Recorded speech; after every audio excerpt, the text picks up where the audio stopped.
class we have taken the many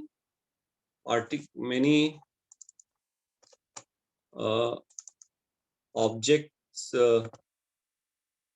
We have taken a system and then we have tried to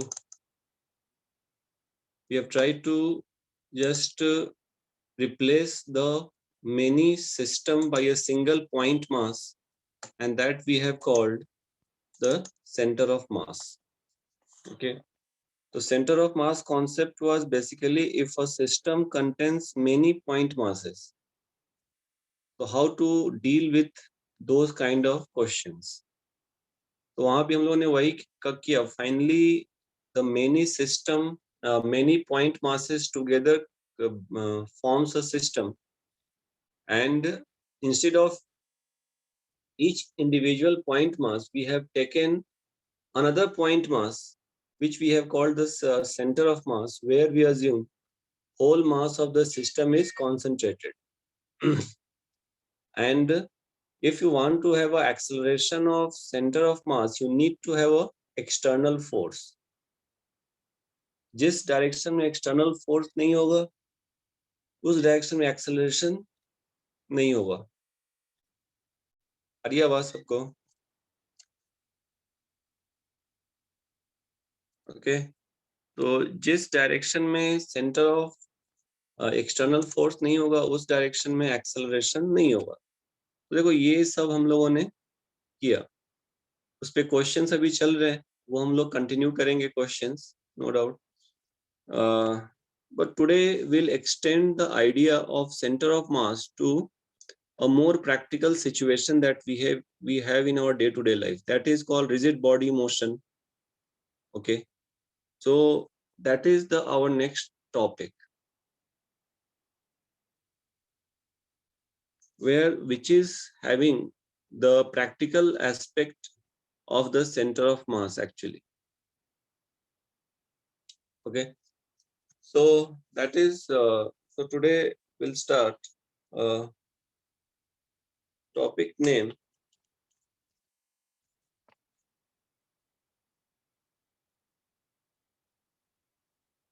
22nd March, and we'll start a rigid body. One of the very awaited topic and one of the difficult topic. This one, center of mass, or this topic goes together. Okay, center of mass. After learning center of mass, you are in a position to start with rigid body.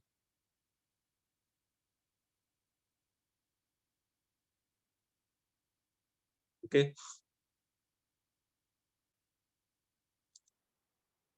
कुछ questions हैं centre of mass के, वो हम लोग doubt session में करेंगे और उसी के साथ थियरी भी करेंगे हम लोग.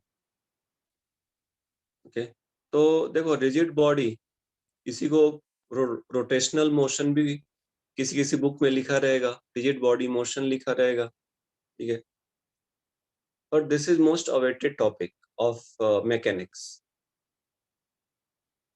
अगेन फिर से हम लोग, it's not an independent topic. Already we have learn the basic Newton's laws of motion, and that Newton's laws of motion can be applied to any motion. It's a, उसमें अगर सिंगल मास हो उसके लिए apply करो, collection of mass हो means system of mass हो उसके लिए अप्लाई करो. Rigid body is a special type of system of mass. Rigid body is a special type of system of mass जो अपनी डे टू डे लाइफ में हमेशा आता है.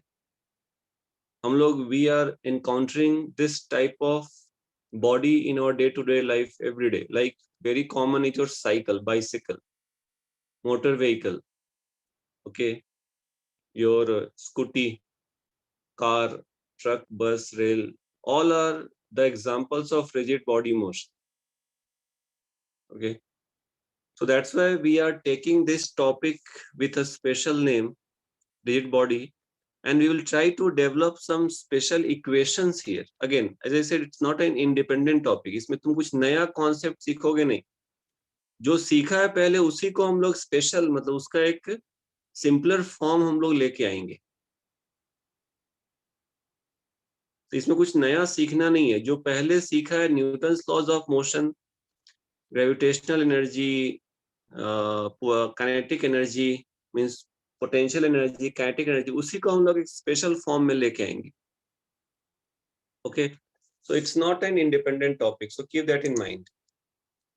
But it's a difficult topic, और ये तुम्हारे 12th बोर्ड में भी है। 12th बोर्ड में तुम्हारे सर्कुलर मोशन है, जो नेक्स्ट ईयर जब तुम बोर्ड दोगे तो देन सेंटर ऑफ मास के नाम से टॉपिक नहीं है, रिजिड बॉडी और centre of mass is together for 12th board next year. Okay, it's not an independent topic.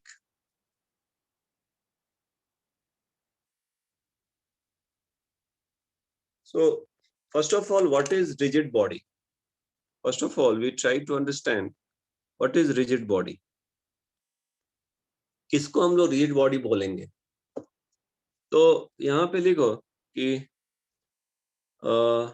when the relative distance, write it down, when the relative distance between the 2 points of an object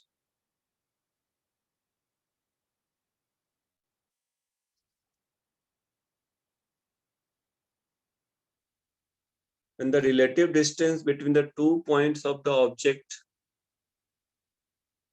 does not change with time,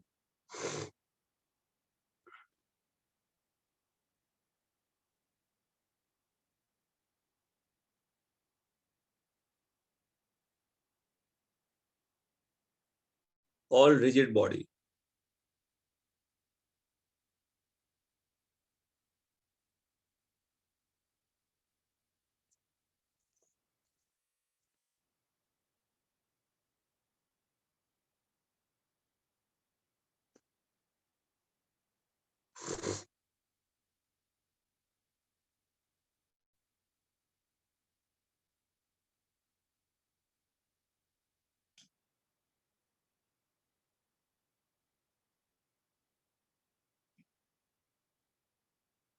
ठीक है, like if I take, मेरे video में देखो, if I take let's say this is rigid body दिख रहा है। Again rigid generally meaning होता है कि जो टफ हो, जिसको तुम ब्रेक इजीली नहीं कर पाओ, जिसको तुम, जिसका शेप तुम चेंज कर नहीं पाओ। बट ऐसा भी नहीं है, जैसे जैसे यहाँ पे देखो, कोई भी तुम 2 पॉइंट चूज कर लो, मेरे वीडियो में देखो सब, तो अगर तुमने टॉप मोस्ट और लोअर मोस्ट पॉइंट तुमने चूज किया, तो इनके बीच का डिस्टेंस चेंज नहीं हो, चाहे वो ऐसे जाए, ऐसे रोटेट हो, किधर भी मूव हो, ठीक है, तो इन दोनों के बीच में, ये दो एक्सट्रीम के बीच का डिस्टेंस चेंज नहीं होगा। This is rigid body. वही if I take my palm, ठीक है, दिख रहा है सबको, palm is not a rigid body, sorry my hand is not a rigid body. क्यों? तो देखो यहाँ पे इनिशियली दिस पॉइंट और इस पॉइंट के बीच में डिस्टेंस अधिक है, but the moment you fold distance has decreased. ठीक है, तो your hand is not considered as a rigid body. ठीक है, चेन जो हम लोग करते हैं use, chain is not a rigid body. If you put a chain, अगर तुमने चेन को स्ट्रेट लिया,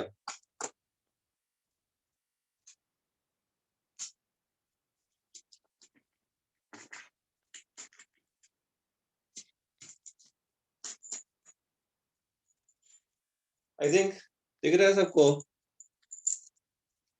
दिस इज चेन, अगेन दिख रहा है सबको। तो अगेन यहाँ इसके बीच में, लेकिन you can decrease the distance between the two extremes. Again फिर ये और ये, again you can decrease the distance between two extremes. So chain is not considered as a rigid body. It is इसका तुम शेप चेंज कर नहीं सकते ना, it's a very rigid, but again it is not considered as a rigid body. तो I hope समझा सबको। यहाँ पे हम लोग रिजिड बॉडी किसको लेंगे? जिसके बीच में डिस्टेंस टाइम के साथ चेंज नहीं हो. ओके, तो very common is your any rigid rod, very common example of rigid bodies. Okay, तो अभी रिजिड बॉडी हम लोग यहाँ पे उसके मोशन के बारे में सीखना है अपने को. तो रिजिड बॉडी कितने टाइप का मोशन एग्जीक्यूट कर सकता है. ओके, सो टाइप्स ऑफ, तो रिजिड बॉडी हो गया. Then types of motion. One, it can be pure translational motion. Pure translational motion. Second is pure rotational motion.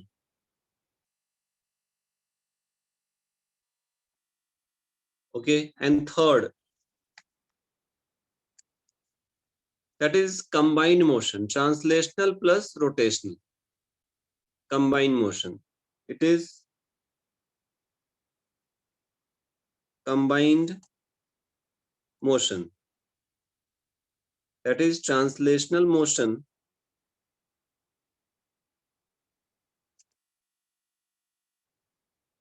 plus rotational motion.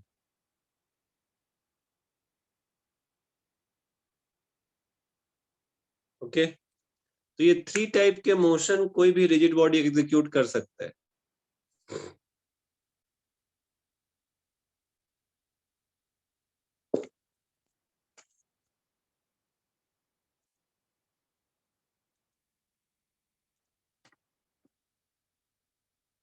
दिखता है यश? हाँ सर.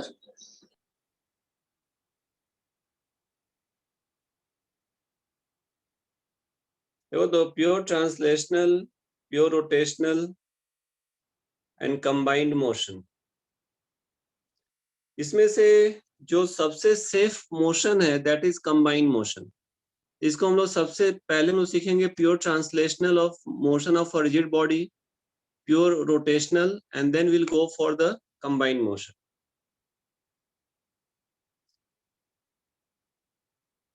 नीट और सीटी तक इसके क्वेश्चंस काफी आसान आते हैं. जेई मेन में टफ आता है, एडवांस में और टफ आता है. ठीक है, सीटी में इसके क्वेश्चंस काफी आसान होगा, नीट में आसान होगा, लेकिन मेन और एडवांस में क्वेश्चंस टफ होते हैं. उसके लिए अपने को बेसिक जो थियरी है वो अच्छे से सीखना होगा. ठीक है, तो यहाँ पे तो अभी when we call a rigid body to be in pure translational motion, so that is the next question. When we can call, तो यहाँ पे दो heading, pure translational motion. Again, I hope सबको ये समझा कि rigid body is a collection of many point masses, and उसमें से किसी भी दो point masses के बीच में relative distance change नहीं हो रहा. That is rigid body. Okay, उसमें से किसी भी दो point mass के बीच में distance change नहीं हो रहा. That is your rigid body. तो यहाँ पे हम लोग कर रहे हैं pure translational motion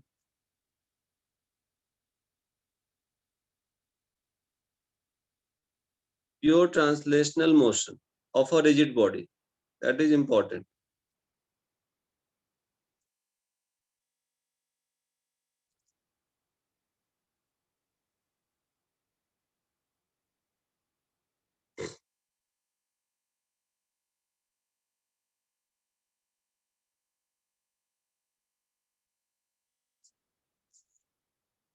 So pure translational motion. So when we call a rigid body to be in pure translational motion, तो देखो मैंने एक rigid body draw किया. Rigid body is a collection of many point mass. तो इसमें एक point ये और एक ये, मैंने 3 points consider किए. इसका मान लो ये ith पार्टिकल है, ये J, ये K. तो 3 point on a rigid body I selected. Rigid body after कुछ टाइम के बाद यहां से यहां आ गया, ये पॉइंट ith पॉइंट यहाँ आ गया, jth पॉइंट यहाँ, kth यहाँ, तो ith पॉइंट का डिस्प्लेसमेंट हो गया ri, jth पॉइंट का डिस्प्लेसमेंट हो गया rj एंड kth का हो गया rk. So when we call कि rigid body is in pure translational, when r displacement of every particle is same, ri equal to rj vector equal to rk vector. देखो ये मेरे video में सब देखो एक बार,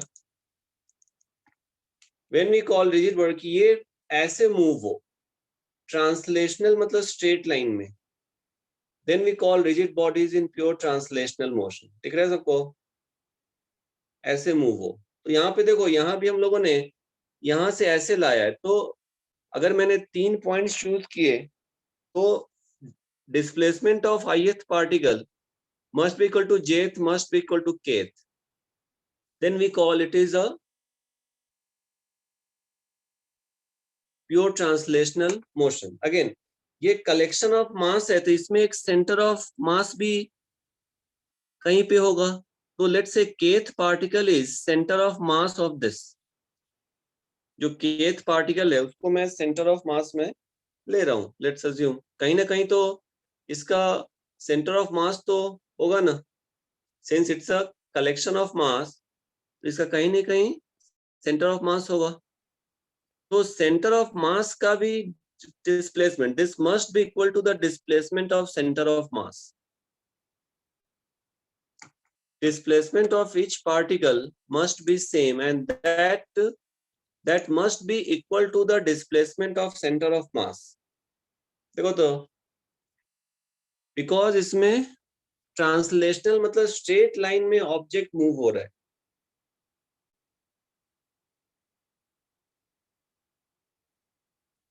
तो displacement of ith particle must be equal to jth must be equal to kth, and that is equal to the displacement of center of mass.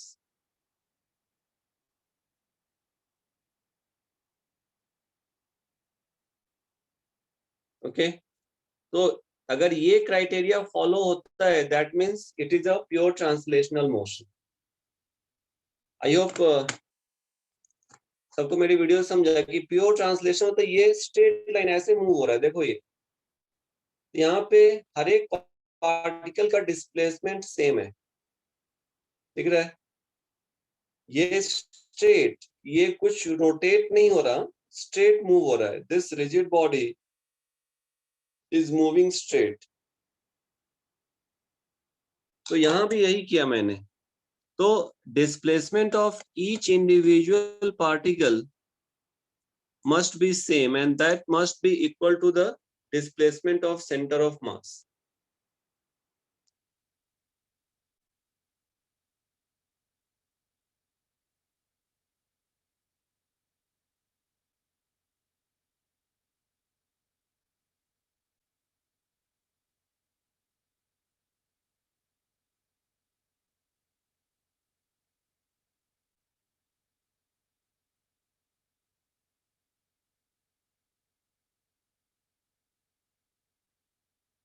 ठीक है एवरीबॉडी, अगर तुमने इसको डिफरेंशिएट किया तो क्या हो जाएगा, velocity of ith particle must be equal to velocity of jth particle must be equal to velocity of center of mass. kth particle I have taken as a center of mass, उस rigid body का कहीं ना कहीं centre of mass होगा, kth particle is taken as center of mass, तो हर एक particle का velocity same हो, and that must be equal to the velocity of center of mass, then we call rigid bodies in pure translational motion. Okay, because हर एक particle का same time में same displacement है, तो obviously उसका velocity भी same होगा, displacement by time.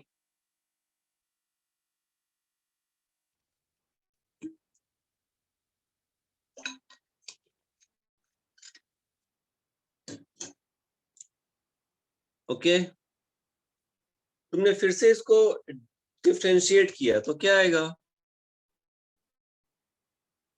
तो acceleration of ith particle must be acceleration of jth, and that must be equal to acceleration of center of mass.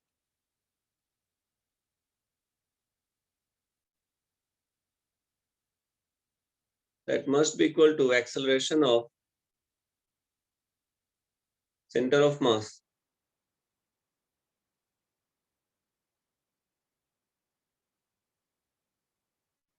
देखो तो if ये सारे criteria fulfill हो रहे हैं, then you can say कि that rigid body is in pure rotational motion.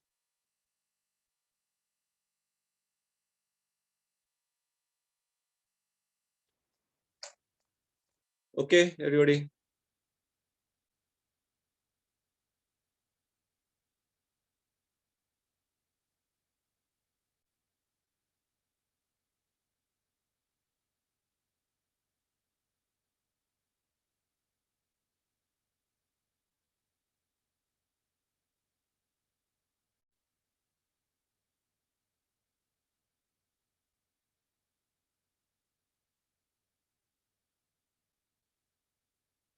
ठीक है?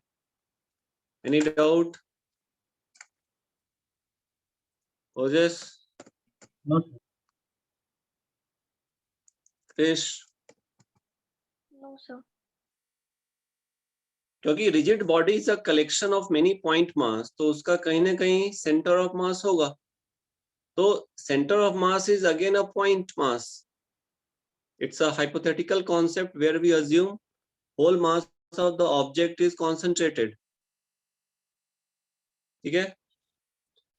अभी देखो इसके बाद this is called pure translational motion. Now will go for, अभी इसमें अपने को क्या करना है रोटेशनल में, सॉरी ट्रांसलेशन में क्या करना है?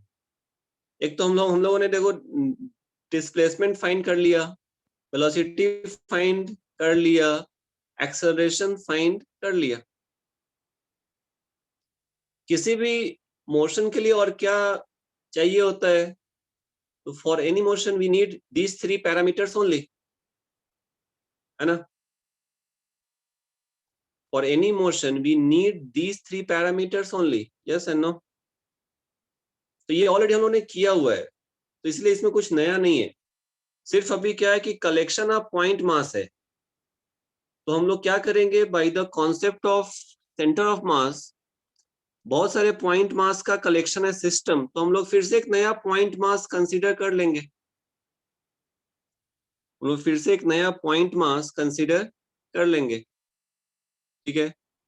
और उस पे पूरे सिस्टम का हम लोग मास कॉन्सेंट्रेटेड है ऐसा हम लोग अज्यूम करेंगे. That is called centre of mass.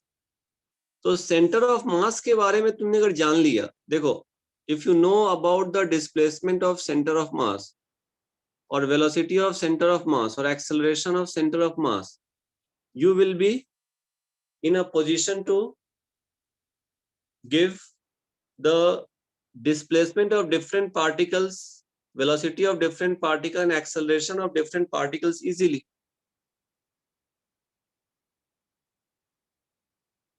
होगा? इसके बाद क्या आता है? देखो इसके बाद हम लोगों ने किया था फोर्स, यही किया था ना हम लोगों ने. काइनेमेटिक्स के बाद क्या किया था? Newton's laws of motion.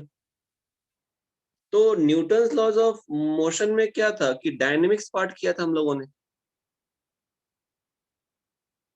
ठीक है? तो यहाँ पे भी हम लोग रिजिड बॉडी का डायनेमिक्स देखते हैं कि फॉर प्योर ट्रांसलेशन. तो यहाँ भी अगर मान लो तो यहाँ पे सिंपल है कि अगर रिजिड बॉडी प्योर ट्रांसलेशन में है, ठीक है, if rigid body is in pure translational motion, तो फिर क्या हो जाएगा? F external that must be equal to total mass into acceleration of center of mass, जो हम लोगों ने किया पहले. बिकॉज सेंटर ऑफ मास को एक्सेलरेट कौन करेगा? External force. तो एक्सटर्नल फोर्स रिजिड बॉडी पे एक्ट हो रहा है, तो F external is equal to M into ACM।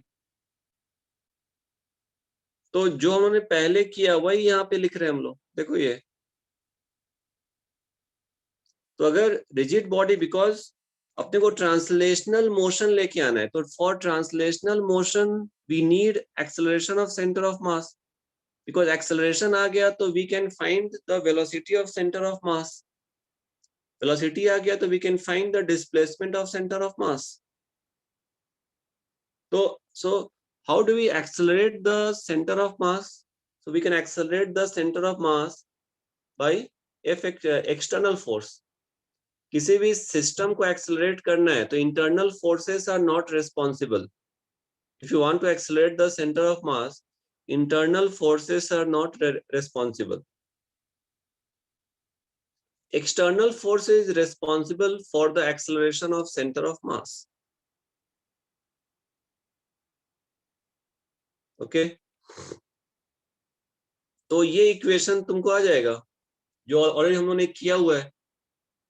तो ट्रांसलेशन में कुछ भी ऐसा एक्स्ट्रा नहीं है, translation is very simple, translation is simple. तो रिजिड बॉडी ट्रांसलेट हो रहा है तो this motion is going to be simple motion, simple as good as centre of mass का। तुमने सेंटर ऑफ मास पे का डिस्प्लेसमेंट जान लिया, वेलोसिटी जान लिया, एक्सेलरेशन जान लिया, तो हो गया फिर। और एक्सेलरेशन के लिए तुमको क्या जानना होगा? External force on the system. System को एक्सेलरेट करने के लिए we need external force. Okay everybody, any question Vedanta?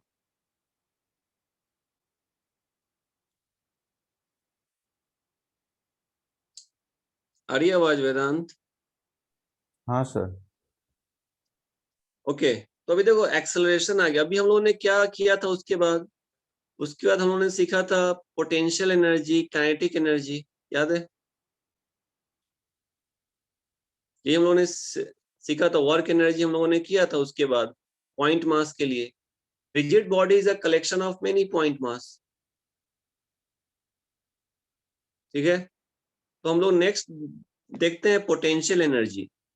Potential energy of a rigid body in a pure translational motion. तो पोटेंशियल एनर्जी, ठीक है, क्या होगा? मान लो कि रिजिड बॉडी किसी भी, अगेन ये मैंने एक स्पेसिफिक शेप लिया है, it can be of any shape.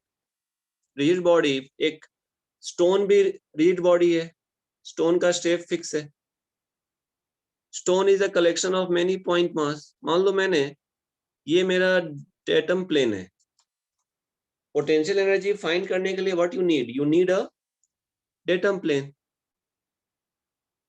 तो मान लो ये पार्टिकल 1 है, इसका यहां से r1 वेक्टर, मतलब ये हाइट हो गया, not r1 vector, r1 vector. ये सेकेंड पार्टिकल, इसका हो गया r2। ये थर्ड पार्टिकल, इसका हो गया मान लो हाइट r3। और कुछ तो हाइट है, तो let's take h1 better, h1 h2 h3, ठीक है, हाइट है ये h1 h2 h3। Rigid body है, इधर देखो, देखो ना पहले ईशा, इकडे बघ ना, काय लिहिती है ईशा?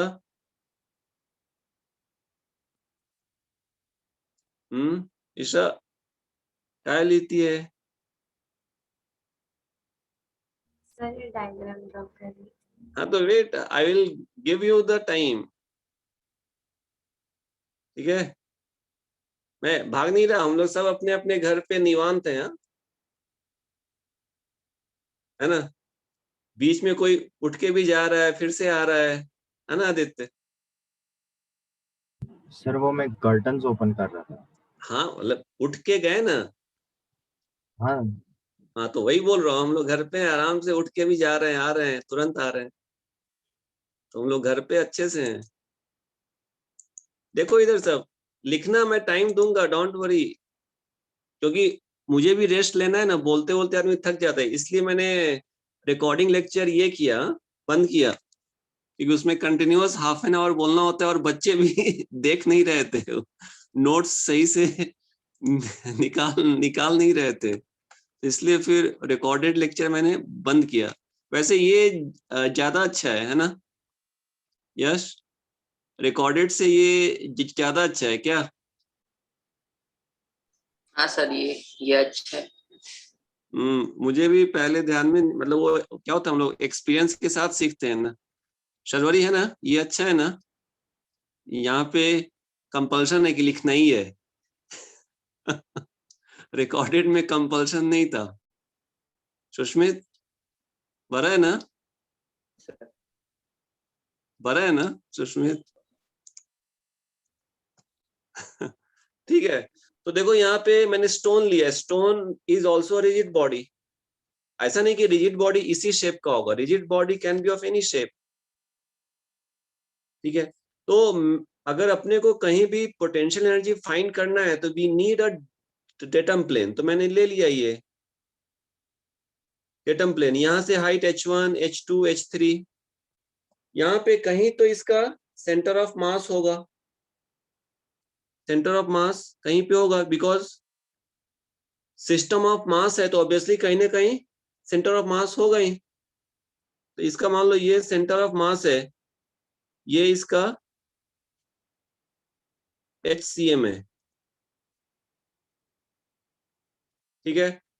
सेंटर ऑफ मास का हाइट HCM है। ठीक है। तो फिर यहाँ पे पोटेंशियल एनर्जी क्या है, स्केलर या वेक्टर क्वांटिटी? ओजस, ओजस, पोटेंशियल एनर्जी क्या है, स्केलर वेक्टर?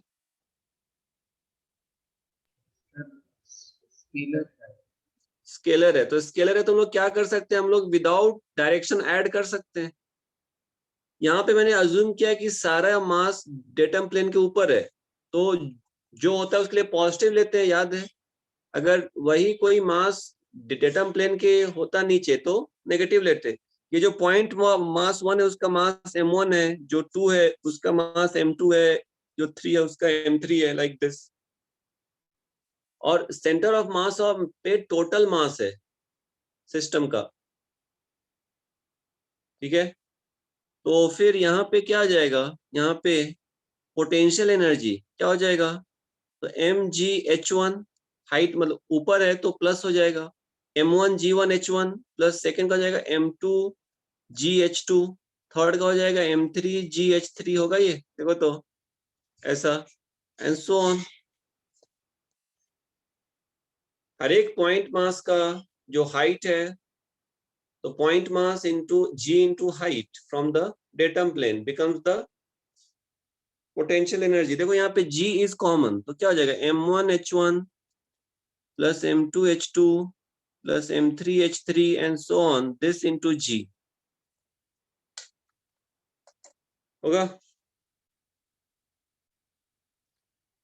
यस ईशा, ये वैल्यू क्या होगा, कुछ किया है हम लोगों ने, m1h1 plus m2h2 plus m3h3,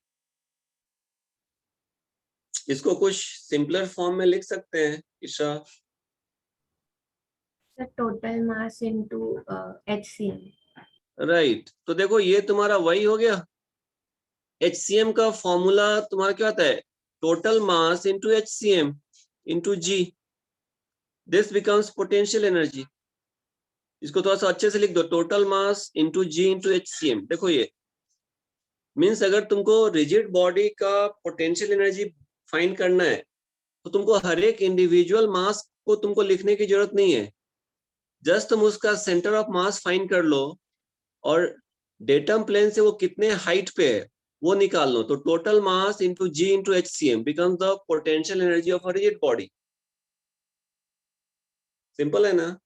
देखो तो इसीलिए हम लोगों ने सेंटर ऑफ मास पहले किया था। इसीलिए मैं बोल रहा हूँ कि अगर तुमको रिजिड बॉडी का सेंटर ऑफ मास फाइंड करना है तो you should know how do we find the centre of mass, जो उन्होंने प्रीवियस चैप्टर में किया हम लोगों ने। तो इसीलिए ये इंडिपेंडेंट टॉपिक नहीं है, सेंटर ऑफ मास इसमें इंक्लूडेड है। लिखो सब, देखो ये राइट इट डाउन। हाइट मालूम नहीं है तो you can not find, and centre of मास कैसे फाइंड करते हैं ये हम लोगों ने प्रीवियस चैप्टर में सीखा है हम लोगों ने।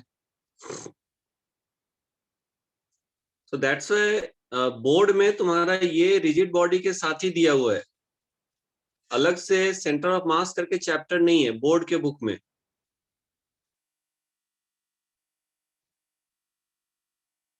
और वही मैं बोलता हूँ कि without theory we can not solve a single question. तो without board preparation we can not solve a single question. तो इसीलिए अपना इसके साथ साथ बोर्ड का भी प्रिपरेशन हो ही जाता है, इसीलिए बोर्ड के लिए कुछ अलग करने की जरूरत नहीं है। ओके सबको, MgHCl वेरी सिंपल है ना। Potential energy. नेक्स्ट क्या है? Kinetic energy. Kinetic energy of a rigid body in pure, we are doing in pure translation. ठीक है, हम लोग प्योर ट्रांसलेशन का ही देख रहे हैं ये सब।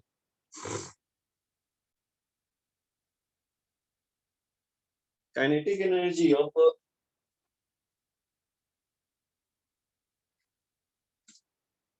Rigid body. तो फिर से मान लो मैंने एक रिजिड बॉडी लिया ऑफ एनी शेप, किसी भी शेप का। इंपॉर्टेंट क्या है उसमें? रिलेटिव डिस्टेंस चेंज नहीं होना चाहिए।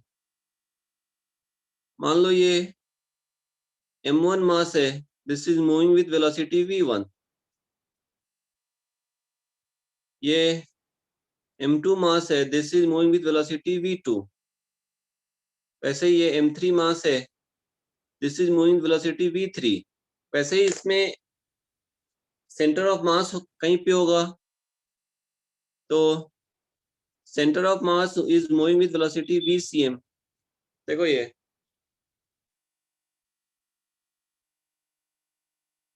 होगा एवरीबॉडी। तो काइनेटिक एनर्जी क्या है, स्केलर या वेक्टर? ईशा नहीं, ईशा नहीं, क्रेश। वेक्टर। एनर्जी स्केलर होता है ना क्रिश, कोई भी एनर्जी स्केलर है, वर्क स्केलर है। तो देखो यहाँ पे काइनेटिक एनर्जी स्केलर है, तो we can add them scalarly. अपना क्या होता है, half m1 v1 square plus half m2 v2 square, ऐसे ही half m3 v3 square and so on होगा। यहाँ पे देखो प्योर ट्रांसलेशन है, तो क्या होता है, v1 equal to v2 equal to v3 equal to vcm होता है। ये प्योर ट्रांसलेशन में अभी प्रूफ किया हम लोगों ने यहाँ पे कि vi equal to vj equal to vc means v1 equal to v2 equal to v3 equal to v4 equal to v5 like this. ठीक है, तो वैसे ही यहाँ पे v1 equal to v2 equal to v3 and vcm होगा। ठीक है ना एवरीबॉडी, ओजस। यहाँ पे फिर क्या टोटल काइनेटिक एनर्जी क्या हो जाएगा, हाफ। देखो यहाँ पे तो v1 v2 को मैंने vcm से लिखा, और ये m1 plus m2 plus m3 and so on, this into vcm square common हो गया। What is m1 plus m2 plus m3? It is a total mass of the system.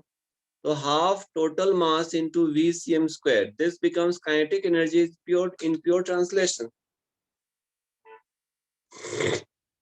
तो कुछ भी अलग नहीं किया हम लोगों ने, उन्होंने सिर्फ क्या किया कि सेंटर ऑफ मास, इसीलिए उन्होंने सेंटर ऑफ मास पहले सीखा हम लोगों ने। तो जो कुछ भी सेंटर ऑफ मास में सीखा है वही रिजिड बॉडी में ही अप्लाई कर रहे हैं हम लोग।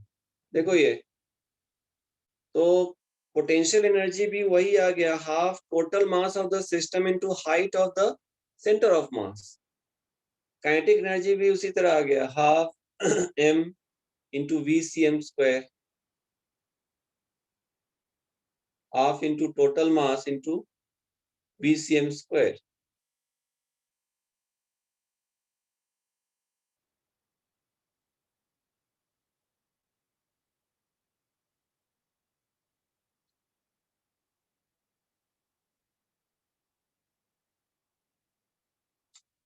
ठीक है।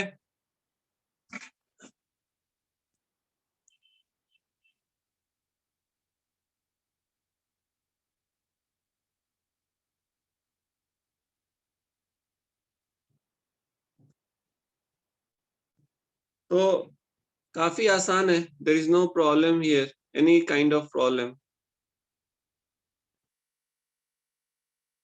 तो रिजिड बॉडी प्योर ट्रांसलेशन में कुछ भी दिक्कत नहीं है।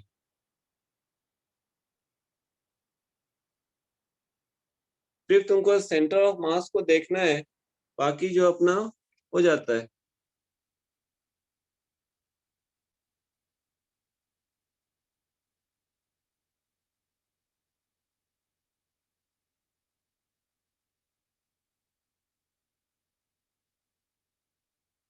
तो rigid body is said to be in pure translation when linear displacement of each particle is same. R1 vector equal to R2 vector.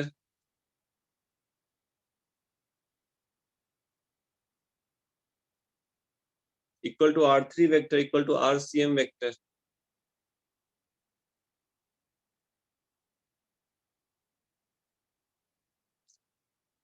So this is all about the translation. तो translation में कुछ भी problem नहीं है। Next is rotation, pure rotational motion. तो pure rotational motion ही अपने को detail में सीखना है, क्योंकि वो हम लोगों ने पहले सीखा नहीं है, इसलिए। तो नेक्स्ट दो, pure rotational motion of a rigid body, give the heading. तो pure rotational motion of rigid body. देखो ये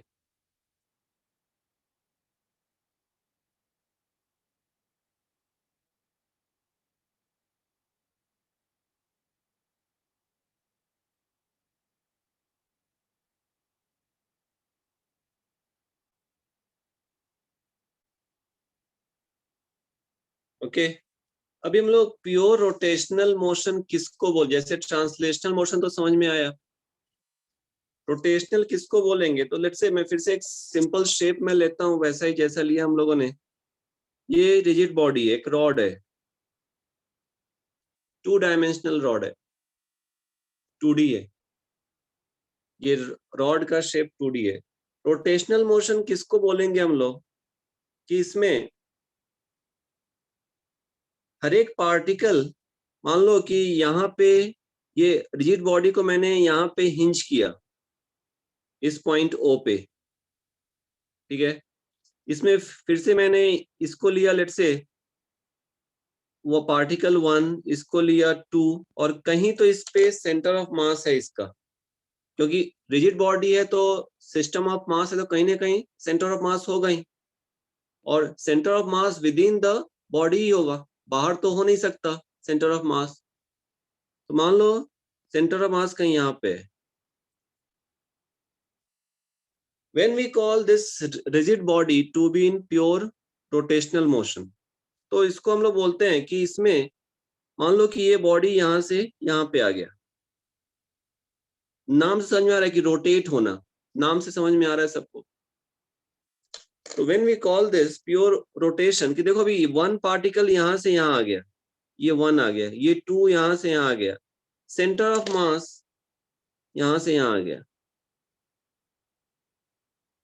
तो यहाँ पे देखो, when we call this in pure rotation, कि जब हर एक पार्टिकल का एंगुलर डिस्प्लेसमेंट, देखो ये कितना गया, ये हो गया θ1, इसका हुआ एंगुलर डिस्प्लेसमेंट, इसका कितना हो गया θ2, इसका हो गया θcm। So when we call rigid body to be in pure rotational motion, when angular displacement of each particle is same, means θ1 must be equal to θ2 about a hinge point is equal to and so on equal to θcm। देखो जब ऐसा कोई situation होगा, then we call rigid body to be in pure rotational motion।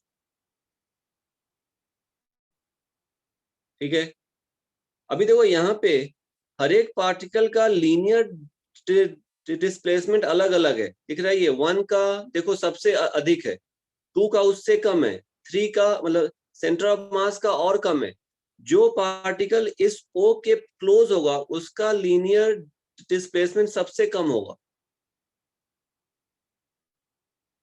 I hope सबको दिख रहा है ये। तो यहाँ पे प्योर रोटेशनल में लीनियर डिस्प्लेसमेंट सेम नहीं होता। क्या होता है same? Angular displacement is same.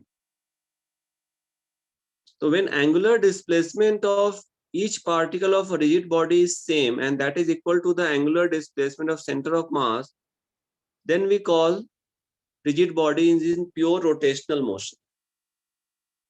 Clear है? हेलो, लिखो ये। तो आई होप ओके है सबको। तो देखो यहाँ पे रोटेशनल मोशन किसको बोलेंगे, इसको और थोड़ा सा हम लोग मोर सिंपल ये करते हैं कि यहाँ पे हर एक particle, all particles of a rigid body, देखो 1 2 कोई भी पार्टिकल हो 1 2 3 4, all the particles of a rigid body is undergoing a circular motion। दिख रहा है ये point mass, it is going along a circular motion। Second B, it is going along a circular motion, center of mass be going along a circular motion। तो every particle of a rigid body are going along a circular motion simultaneously। देखो सब एक साथ कर रहे हैं, दिख रहा है ये सब एक साथ ही सर्कुलर मोशन एग्जीक्यूट कर रहे हैं अबाउट अ कॉमन सेंटर। जैसे इसका सेंटर यहाँ हो गया, इसका सेंटर यही हो गया, इसका सेंटर यही हो गया। सेंटर अलग अलग हो सकता है, दैट डिपेंड्स। तो ये लिखो तो more technical definition, all the particles of a rigid body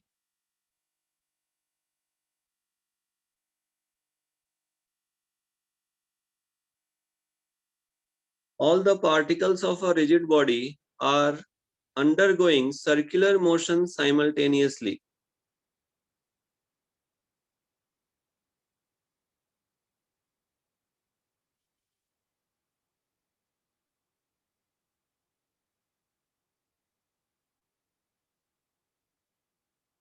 about a common center।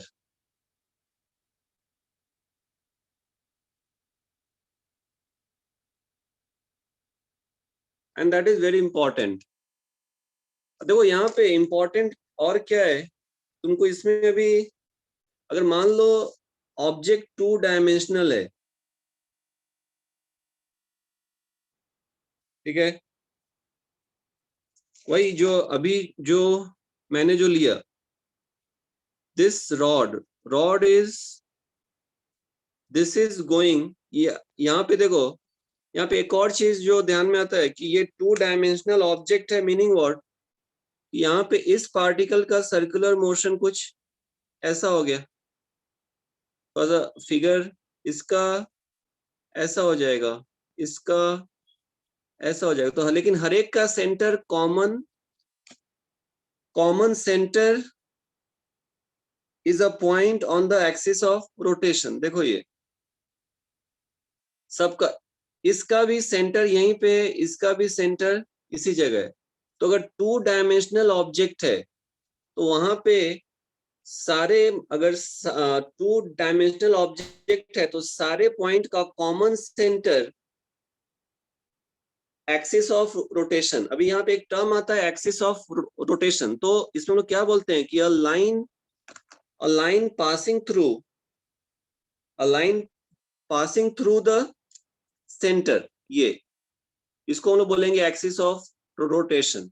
जैसे अभी मेरे इसमें सब देखो, मेरे वीडियो में, जैसे अभी मान लो ये रिजिड बॉडी है तो ये रोटेट ऐसे हो रहा है, दिख रहा है ये, तो ये एक्सिस ऑफ रोटेशन ऐसा हो गया, उस एक्सिस के अबाउट ये रोटेट हो रहा है, दिख रहा है ये, उस एक्सिस के अबाउट ये रोटेट हो रहा है। तो अगर 2 डायमेंशनल ऑब्जेक्ट है तो common center will lie on the axis of rotation. अगर 2-dimensional object है तो common center will be a single point lying on the axis of rotation. देखो इसका भी सेंटर यही है, इसका भी सेंटर यही है, इसका भी सेंटर यही है, and it is lying on the axis of rotation. अगर 2-dimensional object है तो common center will be a point lying on the axis of rotation. That is important. तो यहाँ पे देखो, यहाँ पे भी इस फिगर में भी 2D ऑब्जेक्ट है तो common centre will be a point, okay, lying on the axis of rotation. यहाँ पे एक्सिस मतलब इसके परपेंडिकुलर जो लाइन होगा that is called axis of rotation. जिस एक्सिस के अबाउट वो रोटेट हो रहा होगा. क्लियर है? तो ये लिखना कि for a 2D object, for 2D body, common center will be a point lying on the axis of rotation. लिखो just for 2D body, common center will be a point lying on the axis of rotation.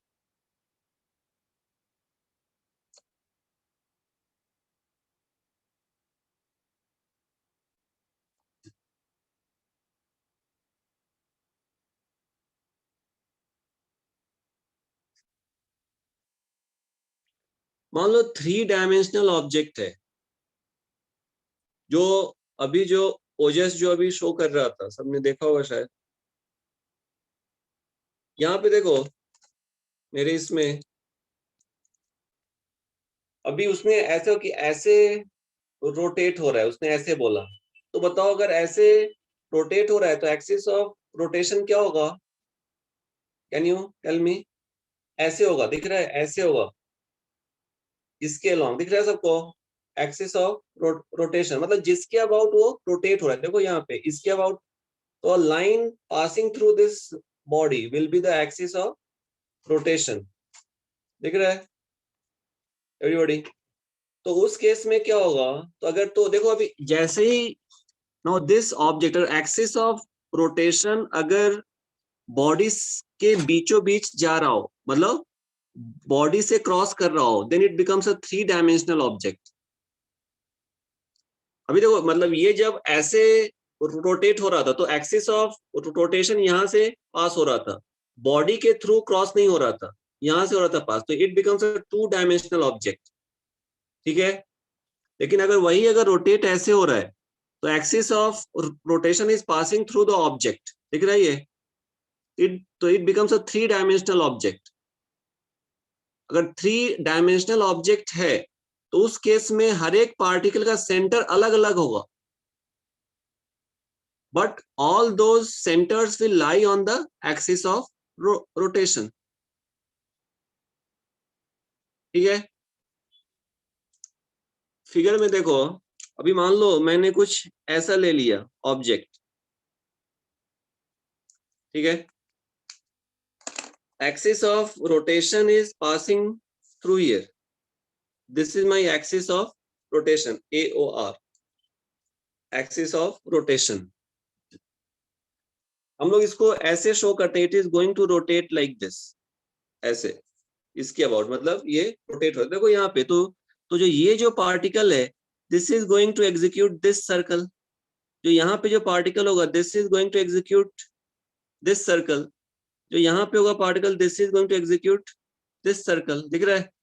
इसका centre यहाँ पे होगा, इसका centre यहाँ पे होगा, इसका सेंटर यहाँ पे होगा. It's a 3-dimensional.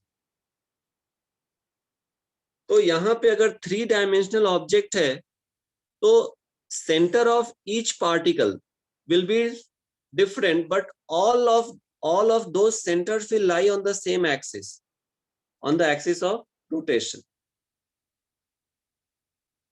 क्लियर है ये एवरीबॉडी? देखो तो आता करते विजुअलाइज. तो यहाँ पे लिखो कि for 3D bodies all centres will lie on the axis of rotation. for 3D body, for each particle center will be different, but all centers will lie on the axis of rotation.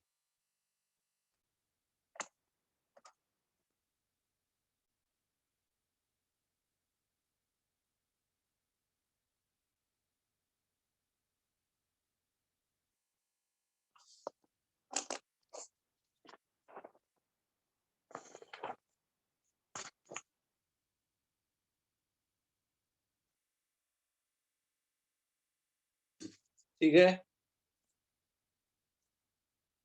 तो ये तो हो गया कि लोग pure rotation किसको बोलेंगे, ओजस clear है? ये तो हो गया कि हम लोग pure rotational motion of rigid body किसको बोलेंगे। अभी इसके लिए अपने को पैरामीटर्स करने हैं ना डिसाइड, जैसे हम लोग हमेशा करते हैं पैरामीटर्स। क्या क्या पैरामीटर्स होगा, तो यहाँ पे देखो एक तो कंफर्म है कि ये सर्कुलर मोशन एग्जीक्यूट कर रहा है, चाहे वो 2D ऑब्जेक्ट हो या 3D ऑब्जेक्ट हो, it is executing circular motion, है ना। तो सर्कुलर मोशन है तो क्या होगा, सर्कुलर मोशन है तो जो हम लोगों ने पैरामीटर्स इन सर्कुलर मोशन देखा है, ओमेगा, अल्फा, वो सब यहाँ पे वैलिड होगा और हर एक पॉइंट मास के लिए। वो जो हम लोगों ने पैरामीटर्स डेवलप किया था that was for the point mass, तो यहाँ पे वो सारे पैरामीटर्स हम लोग यूज कर सकते हैं। ठीक है, तो जैसे अभी मैं मान लो इसी को मैंने ले लिया, लेट्स से यही एक सिंपल सा रॉड ले लिया, एक्सिस ऑफ रोटेशन यहां से है, it is perpendicular to this. ठीक है, तो ये 2D ऑब्जेक्ट है, तो 2D ऑब्जेक्ट है तो इट इज गोइंग टू, ये पार्टिकल यहां से यहां आ जाएगा, ये यहां से यहां आ जाएगा यहाँ पे, तो आफ्टर सम टाइम इसका कुछ ओरिएंटेशन ऐसा आ जाएगा। तो देखो इसमें हम लोग क्या, देखो अभी मैंने इसके लिए लिया फॉर द फर्स्ट पॉइंट, तो इसके लिए हम लोग क्या करते हैं, एक्सिस से हम लोग डिस्टेंस मींस जो ये सर्कल एग्जीक्यूट करेगा उसका रेडियस क्या हो जाएगा, r1 हो जाएगा। तो हम लोग यहाँ पे, तो इसके लिए हर एक के लिए थीटा सेम है, तो हम लोग इसने जो लेंथ किया कवर, ये क्या मान लो L1 हो गया, तो ये सेकेंड मास है, इसने किया कवर L2, तो can we write L1 is equal to R1 theta, जो ये L1 ये यहां से यहां आया तो ये डिस्टेंस हो गया L1, ये हो गया L2, L2 इक्वल टू क्या हो जाएगा, R2 थीटा, जो हम लोगों ने सर्कुलर मोशन में किया था, याद है ना। वैसे ही तुमने ये किया, डिफरेंशिएट किया, तो फिर अगर स्मॉल है तो या तो मैंने ले लिया लार्ज, अगर स्मॉल डिस्प्लेसमेंट होता तो फिर क्या आता था, तो याद है V1 equal to omega R1, V2 equal to omega R2। देखो ये बिकॉज यहाँ पे डिफरेंट डिफरेंट पॉइंट मास है, तो हर एक का R1 R2 अलग अलग है, तो हर एक पॉइंट का वेलोसिटी अलग अलग होगा, एंगुलर वेलोसिटी सेम होगा बिकॉज थीटा इज सेम। यहाँ पे जैसे भी हम लोगों ने किया θ1 इक्वल टू θ2, देखो यहाँ पे किया था ना, θ1 equal to θ2 equal to θcm किया था, इसको तुम डिफरेंशिएट करो तो क्या हो जाएगा, ω1 equal to ω2 equal to ω3 equal to ωcm होगा। एवरीबॉडी, फिर से तुम इसको डिफरेंशिएट करोगे तो क्या हो जाएगा, α1 equal to α2 equal to α3 is equal to αcm। देखो तो अगर प्योर रोटेशनल मोशन है तो ये पैरामीटर्स सेम रहेंगे, ट्रांसलेशन था तो V1 V2 सेम, रोटेशनल है तो ω1 ω2 विल बी सेम। देखो तो क्लियर है ये। ये angular parameters will be same, alpha 1, alpha 2, alpha तुमको क्या हो गया एंगुलर एक्सेलरेशन, ओमेगा हो गया एंगुलर वेलोसिटी, थीटा हो गया एंगुलर डिस्प्लेसमेंट. तो for a pure rotational motion angular parameters will be same. Pure rotational motion में angular parameters will be same. Clear है? प्योर ट्रांसलेशन में क्या था, लीनियर पैरामीटर्स वाज सेम.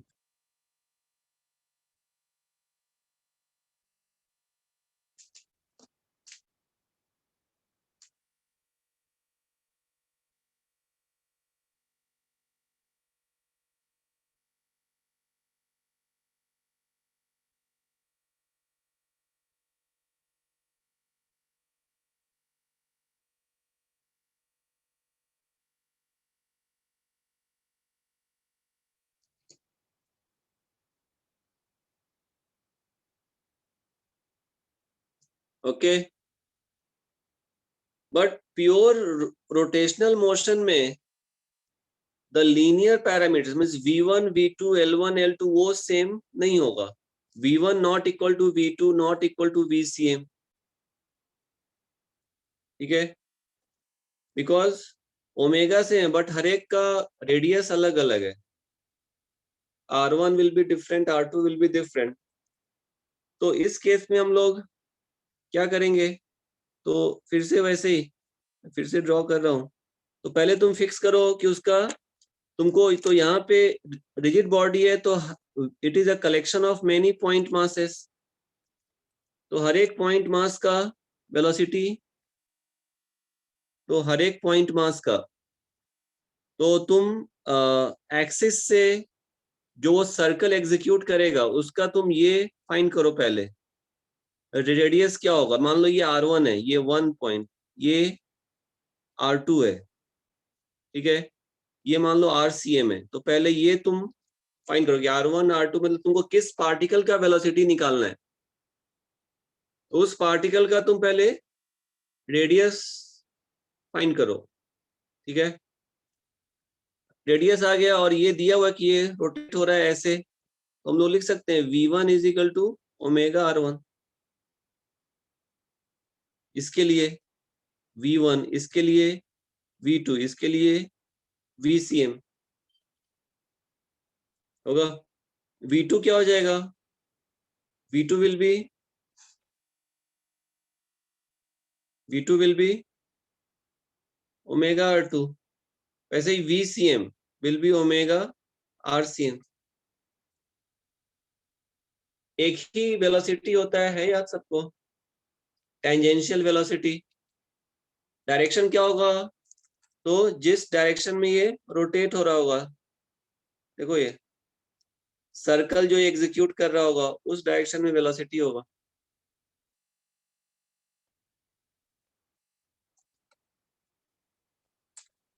ठीक है,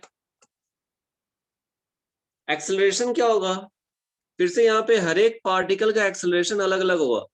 एंगुलर एक्सेलरेशन सेम है बट टोटल एक्सेलरेशन अलग अलग होगा. कितने टाइप के एक्सेलरेशन होते हैं यश,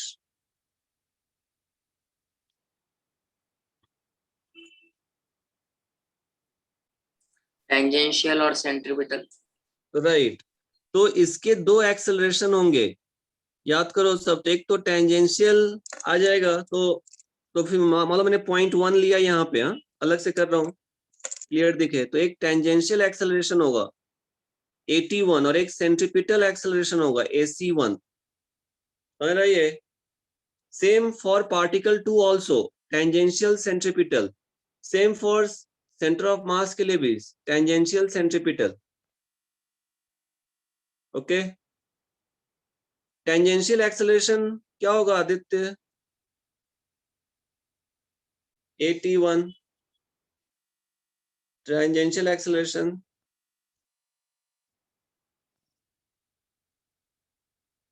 वी आर डूइंग रिवीजन. बताओ आदित्य,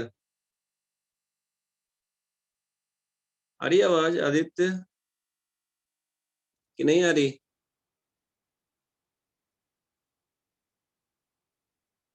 आदित्य आवाज आ रही? सर थोड़ी थोड़ी आ रही है। हाँ तो थोड़ी थोड़ी तुम आंसर करो। Sir alpha into R. तो alpha into R1 yes sir. Tangential acceleration, centripetal acceleration Isha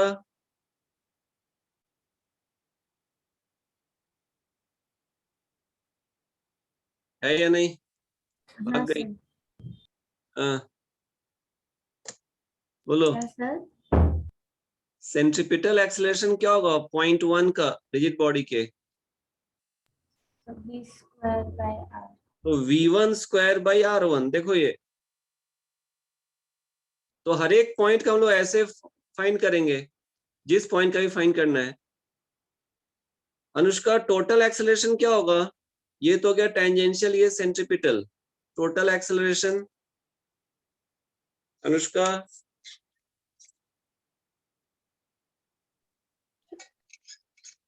sir resultant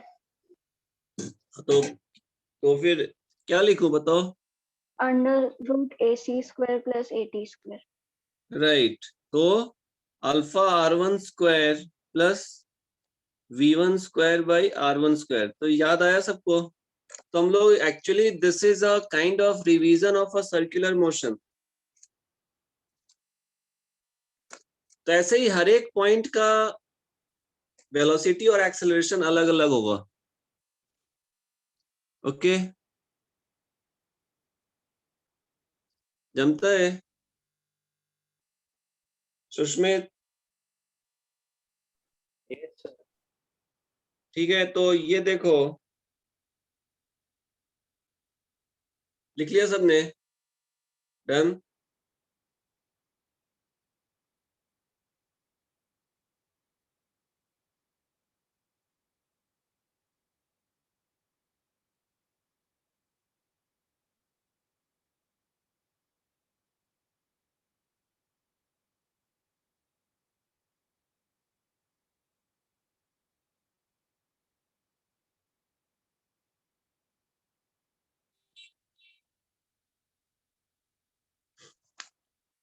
okay,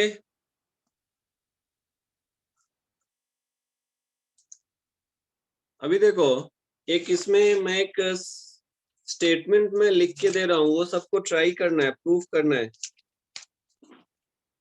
advance वाले को तो ट्राई करना ही है, बाकी स्टूडेंट्स उसको एज ए स्टेटमेंट याद रख सकते हैं। What is that? So please right angular velocity of a point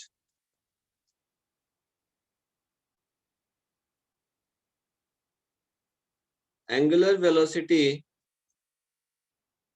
of a point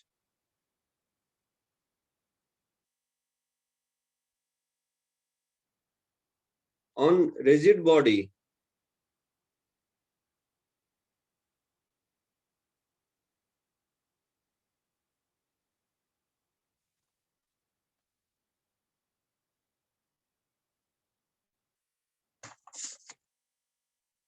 with respect to other point on the rigid body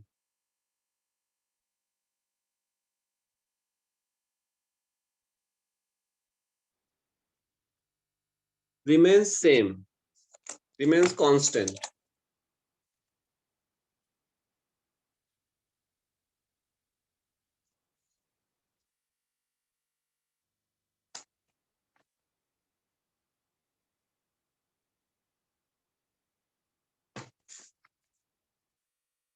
जैसे इसका कहने का ये हुआ, देखो इस स्टेटमेंट का, मान लो मैंने एक रिजिड बॉडी लिया, तो angular velocity of a point on a rigid body, तो मान लो रिजिड बॉडी पे पॉइंट ओ लिया और ये पॉइंट है अपना, ठीक है? एंगुलर वेलोसिटी ऑफ, तो इसका मान लो इसके रेस्पेक्ट में, ओ के रेस्पेक्ट में 1 का एंगुलर वेलोसिटी कुछ तो है, मान लो कि इट इज, ये इसके रेस्पेक्ट में ओमेगा से रोटेट हो रहा है, ठीक है?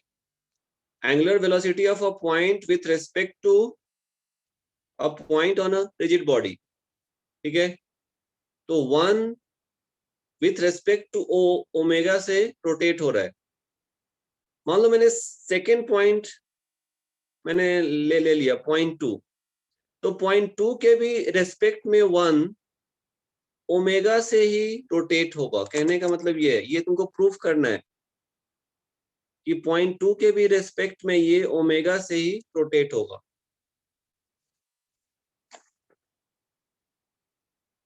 ठीक है?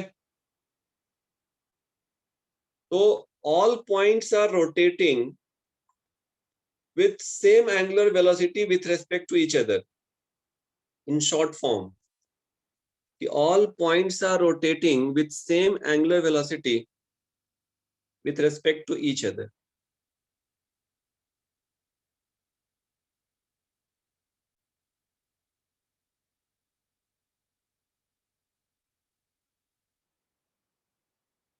ठीक है? तो ये प्रूफ करना है तुमको मैथमेटिकली कि all points are rotating with same angular velocity with respect to each other.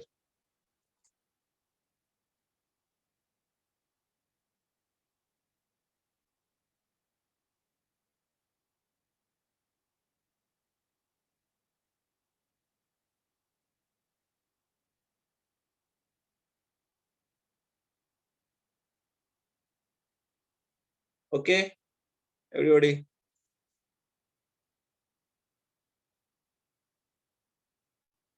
अभी इसके बाद अभी देखो, when rigid body is in pure rotation, जैसे प्योर ट्रांसलेशन में था तो हमने उसके बाद फोर्स किया था, फोर्स के बाद potential energy, then kinetic energy. यहाँ पे हम लोग फोर्स को थोड़ा बाद में करेंगे कि रिजिड बॉडी को रोटेट करने के लिए क्या चाहिए, वो बाद में। हम लोग पहले potential energy and kinetic energy हम लोग पहले करेंगे हम लोग। ठीक है? तो जैसे दिया था हम लोगों ने, तो यहाँ पे लिखो पोटेंशियल एनर्जी और pure rotation of a rigid body, for pure rotational motion of a rigid body. So potential energy or pure rotational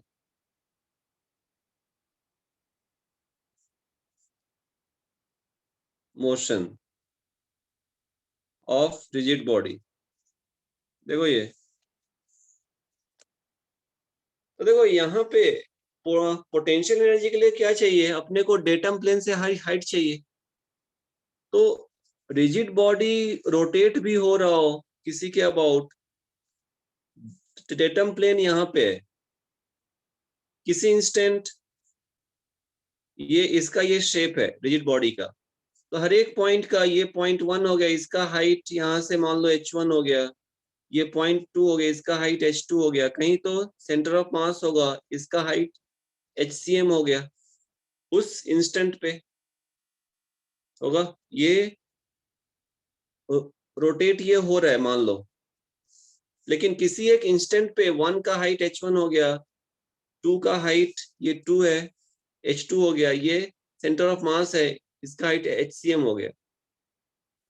तो पोटेंशियल एनर्जी स्केलर क्वांटिटी, तो क्या हो जाएगा, तो mgh1 plus mgh2 so on, ऐसा होगा। Datum plane से height लिखना है, so this is the m1 g1 h1 m2 g2 h2 like this। तो यहाँ पे क्या हो जाएगा, m1 h1 plus m2 h2 and this into g, ये टर्म क्या हो गया, तो क्या हो गया ये टर्म, तो कहीं तो सेंटर ऑफ मास है, टोटल मास है, तो total mass into HCM into g हो जाएगा। So this is total mass m into g into HCM, this is potential energy. तो प्योर रोटेशन में भी पोटेंशियल एनर्जी चेंज होगा नहीं, वो सेम रहेगा। जो ट्रांसलेशन में था वही प्योर रोटेशन में भी पोटेंशियल एनर्जी रहेगा। ओके ओके एवरीबॉडी, यहाँ पे कुछ भी चेंज नहीं होगा, बिकॉज रोटेशन के कारण हाइट चेंज तो होने वाला नहीं है, किसी इंस्टेंट कुछ ना कुछ तो हाइट होगा फ्रॉम द डेटम प्लेन, तो वो तो कांस्टेंट रहने वाला है, तो इसलिए उससे कुछ भी इफेक्ट नहीं आएगा। ठीक है, हेलो, ओके एवरीबॉडी, लिख लो, ये सेम ही है वैसे, तो वहां पे लिख दो same as the pure translation motion, तो इसी तरह लिख दो। Next is kinetic energy, kinetic energy of pure rotational motion. देखो ये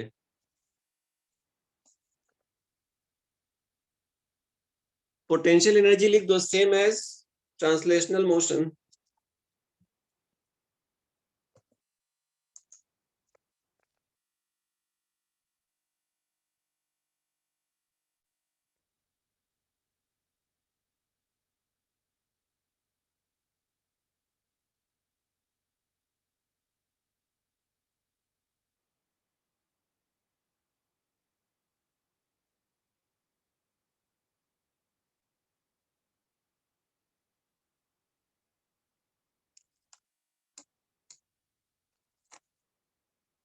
तो kinetic energy of a pure rotational motion,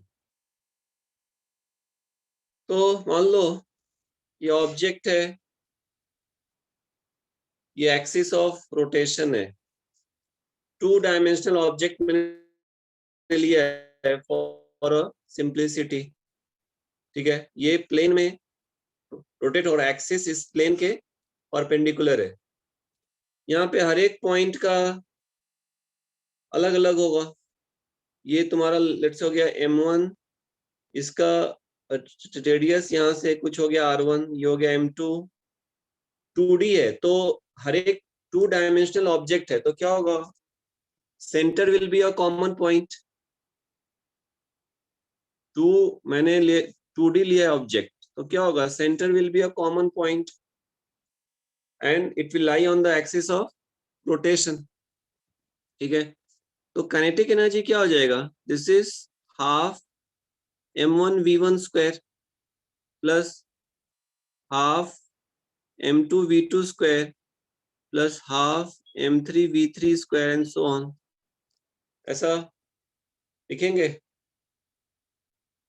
अभी देखो v1 मतलब क्या हो गया, half m1 omega r1 square, because ये प्योर रोटेशनल है, तो ओमेगा से रोटेट हो रहा है, सबका एंगुलर वेलोसिटी सेम होगा, plus half m2 omega r2 square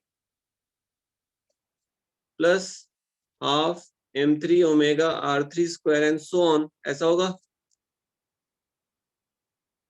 rigid body is a collection of point mass, clear है ये। यहाँ पे देखो ओमेगा तो सब में सेम है, हाफ सेम है, तो ये बाहर आ गया, हाफ बाहर, then m1 r1 square m2 r2 square is equal to mn rn square, देखो ये दिस इनटू ओमेगा स्क्वायर, ऐसा होगा। इसको कुछ लिख सकते हैं क्या, हम लोगों ने कुछ किया है पहले, देखो तो कुछ आता है यार कि किया नहीं है, इसको कुछ लिख सकते हैं, किया है कि नहीं, कुछ आता है याद कि ऐसा कुछ किया हो कहीं पे, हाँ सर, कहाँ पे, सेंटर ऑफ सेंटर ऑफ मास में आर स्क्वायर नहीं किया है, r1 किया है वहां पे, ये r1 स्क्वायर है, r2 स्क्वायर है, rn स्क्वायर है। यस, किसी को आता है याद, कहीं पे किया है कुछ, सरवरी,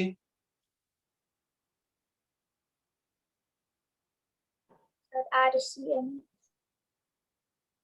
नहीं ना, RCM वहां पे m1 r1 होता है प्लस m2 r2, ये r स्क्वायर है, अलग हो गया, तो ऐसा उन्होंने पहले नहीं किया है, मतलब फर्स्ट टाइम ये कर रहे हैं। ठीक है, इसको हम लोग लिखते हैं, इस होल क्वांटिटी को लिखते हैं हम लोग I। I is basically that is m1 r1 square, m2 r2 square, and so on up to mn rn square. This I is called moment of inertia. This I is known as, इसको हम लोग बोलते हैं, तुमने नाम कभी सुना हो शायद, moment of inertia. तो देखो ये तुम्हारा I हुआ, इसको हम लोगों ने तो काइनेटिक एनर्जी क्या हो गया, that is half I omega square. देखो ये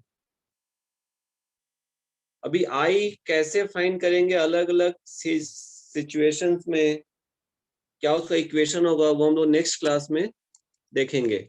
और इसीलिए pure when rigid body is in pure rotation we get a new physical quantity called I. Translation था तो कोई दिक्कत नहीं थी, रोटेशन आने के बाद I आ जाता है, new physical quantity called moment of inertia.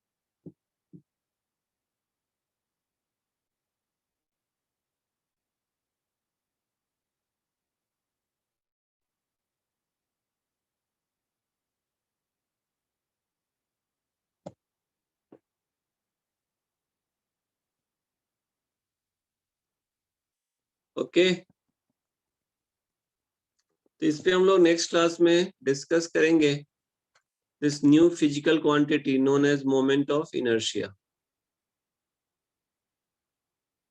जैसे हम लोगों ने सेंटर ऑफ मास फाइंड किया वैसे ही एक नया, तो इसके लिए फिर से what is the prerequisite, the prerequisite is integration.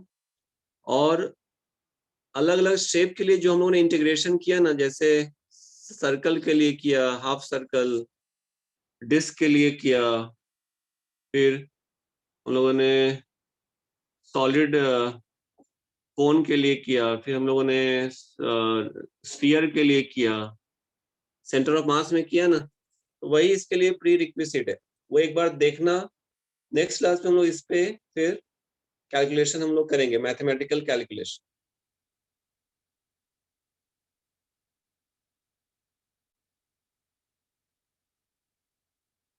ठीक है एवरीबॉडी,